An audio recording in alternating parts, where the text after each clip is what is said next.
a look at the post-purchase ecosystem with my guest, Anne-Marie Daugherty. She is Senior Vice President and General Manager of Supply Chain with Inmar Intelligence. Anne-Marie, welcome. Thank you. Happy to be here. Yeah, thanks for being with me today. So what are the elements that make up this so-called post-purchase ecosystem anyway? So the post-purchase ecosystem is really about the journey that the product travels once the consumer has decided to return it. So that includes returns initiation, the actual credit back to the consumer, the transportation of the item to wherever its destination is, the actual processing, and then the ultimate destination, whether it's back in stock for other consumers to purchase, it's donated, or it may be liquidated and sold on a secondary market. So that's a very complex journey that it is taking. This sort of kind of goes hand in hand, though, with the e-commerce world. Is there anything about now and today that marks it different from the way it traditionally has been done with anything ordered online, or for that matter, through a catalog? I think the fact that online purchasing has grown exponentially, particularly since COVID hit. There are more and more returns that are happening because of that. So I'll give you an example. Right, I'm doing family photos next weekend and shopping online for 5 people to try to coordinate outfits. I bought a variety of different outfits in a variety of different sizes, and I can guarantee you that I'm not going to keep all of them. Right, and so me, like a lot of other consumers, are purchasing in excess of what they actually need, knowing that they're going to be able to return.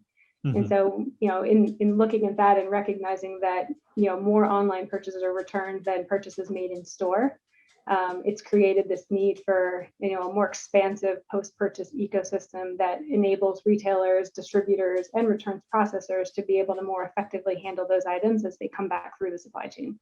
Again, the use of the fancy word ecosystem suggests that there's something more to it in terms of multiple partners and processes that might not have been formalized in the past quite so efficiently. So what is it about the modern system that justifies us actually calling it an ecosystem as opposed to simply just the returns processes, which is what we used to say? Sure. Well, I think the pandemic has demonstrated for us that supply chains need to be resilient, and we need to be able to act quickly. And based on all of those different elements of the post-purchase ecosystem, individual companies can't do it alone. And so this ecosystem creates an environment where multiple companies can be participants at different stages in the journey of that particular item, so that I could use, I could have one for returns initiation, I could have one for shipment tracking, I could have one for returns processing.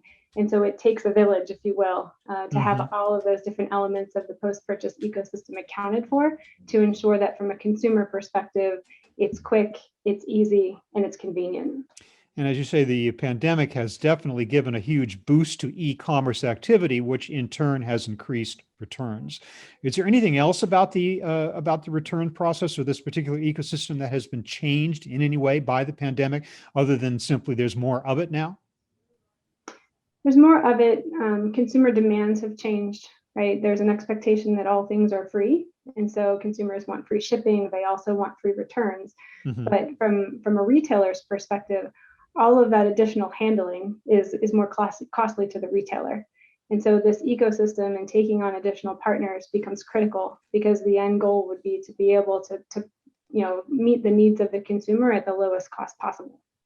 Well, to some degree, some retailers might be putting their foot down in terms of charging a restocking fee. So it's not entirely free on the part of the customer. Is that a game ender for a customer in terms of working with a retailer, or is there a willingness to kind of meet the retailer halfway on helping to defray the cost of a return?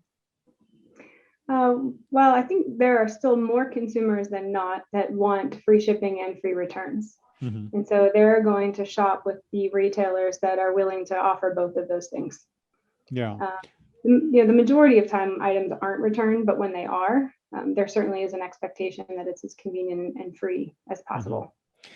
But in a sense, the return supply chain is a supply chain completely unto itself, with its own unique requirements and the like, and of course its own costs, which are not going to be recovered if indeed the process is free. So how do retailers deal with the challenge of the cost of this system? They have to continue to look for ways to mitigate that cost. And so If there can be ways to be able to ensure that that product gets returned back to stock more quickly, and so that it's available for consumers, the next consumer to purchase. That's one way. There's also other ways that involve machine learning, artificial intelligence to try to predict the value of those items that consumers are trying to return, to make the decision ahead of the return process on whether or not that item even needs to be returned. So the retailer would be able to make the decision on, it's cheaper for me as the retailer to allow you to keep it than it is to actually go through the returns process. That seems to me to be the most egregious aspect of it. If the cost is so high that the retailer simply says, I can't afford to take it back, you just keep it. That's not a sustainable model by any means, is it? I don't think so, no. And so it's up to the industry to determine how to most efficiently and effectively handle those returns. And I think that the more quickly those items can be returned to stock and more, steps in the journey removed, the more effective it's going to be for the retailer. I'm interested in your mentioning of artificial intelligence as a means of making this process more efficient. What is the AI doing? What is it analyzing? What kind of data and what types of recommendations might it be generating that would help to improve and streamline this process? It's looking at consumer purchase behaviors. It can look at the value of the item. It can look at a number of different factors and variables that speak to that individual unit in the supply chain and its journey. And it's helping retailers become more predictive in what the future state of that particular item is, to make the determination on whether or not it should get returned through the process, or whether it should be, credit to the consumer and kept.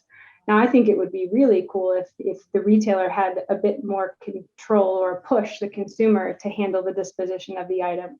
So if I told you I will issue you credit if you donate the item, then we've created an environment where we've repurposed the good, and it's going to it's going to benefit someone in some way.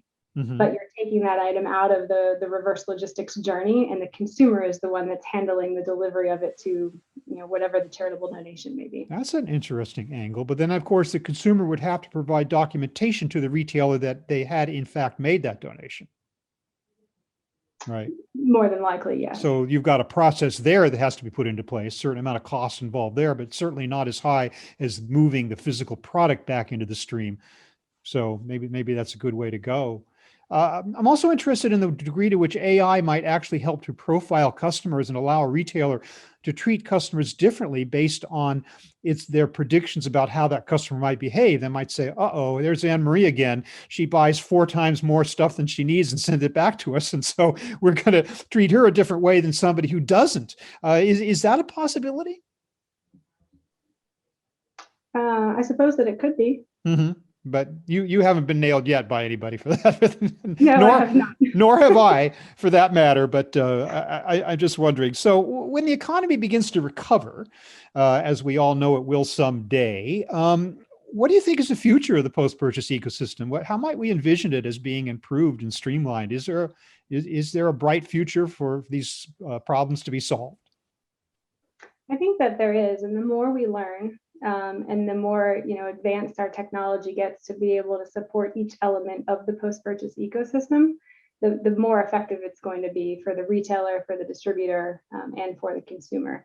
So I think it's only going to continue to get better and more refined, and certainly less costly as we continue to learn. I wonder if retailers could do a better job of making use of their forward supply chains and deploying them for the supply chains in the other direction too. Like the first mile deliveries go one way, might they be turned around and used also for the post-purchase ecosystem as well, to some degree? I think that we are going to see that into the future, yes. Yeah. Okay. The faster we could take an item and get it back into stock for future purchase, the better off everyone is. But it requires the right technology and the right processes in place in order to be able to make that happen. Well, thank you very much, Anne Marie, for that look at the kind of high-level look at the post-purchase ecosystem. I want to turn now to a discussion about where Inmar Intelligence might fit into this picture. What role does Inmar play, and how might it be an essential partner in making this system work well? Inmar has created a post-purchase ecosystem, and so we have created capabilities, through engagements with others, where we can offer returns initiation, shipment tracking from the point that that item is picked up back to the returns processing center, along with a full assortment of different things that we can do in the returns processing sector. Through inspection, decision tree analysis, and disposition of those items to help retailers recognize where the real benefit is of that item, whether it's back into stock, donated, liquidated, or destroyed.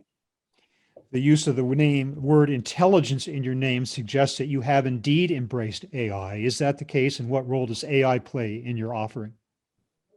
AI is absolutely something that's a part of Inmar Intelligence.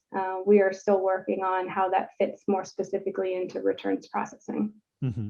Well, everybody's looking for the future of how they can better use AI, but I guess then we're pretty much in the early stages of that at this point, right? Machine learning and the like, especially as it relates to this, post-purchase system. How long has Inmar been in business? 40 years. Okay. So different company 40 years ago, I would assume. How has it evolved over that time? I mean, what was it originally and what turned it into the company it is today? Yeah, it started off as coupon processing, right? So paper coupons, everybody has touched at some point. And it has transformed over the years to be very much focused on data and analytics and being able to help retailers with understanding consumer behaviors, how to market to consumers, and being able to just provide resources and services across a variety of different industries. Certainly a company in the right place at the right time, I guess. Going forward, are there any ways in which you feel like you might be able to enhance your offering, or what are your big challenges? What do you think customers are going to be asking from you in the future that they might not be asking for now? If we can use the data that we have and the relationships that we have with retailers to be able to really connect consumer behavior from the point of purchase all the way through the return, and allow retailers to make better decisions on pricing, on marketing, and the services that they offer their consumers based on what we can provide, I think it's a real win.